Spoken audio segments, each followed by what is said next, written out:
What's up, guys? In this tutorial, I will show you how to fix the 100% disk usage you see in your task manager, even when you're not running heavy tasks.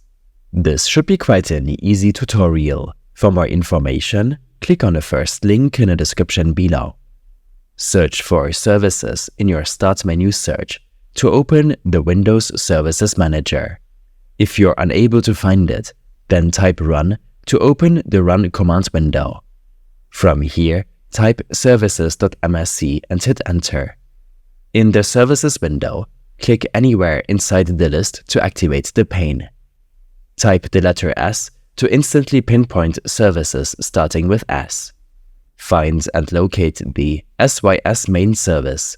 If you can't find it, look for the Superfetch service, as it's a former name for the SYS main service.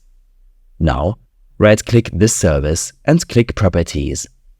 Set the startup type to Disabled and stop the service from running. Apply your changes before proceeding. Once this is done, open up your File Explorer and select this PC located in the left side pane. Now, right-click your C drive and select Properties. In the Properties window, switch to the Tools tab. Under Error Checking, conduct an error scan, as it will remove any bad sectors of your disk if present.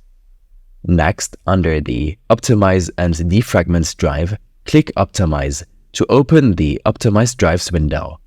Select Change Settings and uncheck the Run on a Schedule option.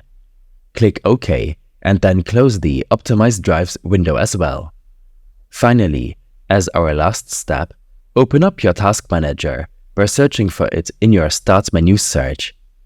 In the Startup tab, disable any application you don't need immediately upon starting your PC to maximize your free hard disk utilization. These steps and more information will be available in my extensive guide linked in the description below. I hope this helped you out.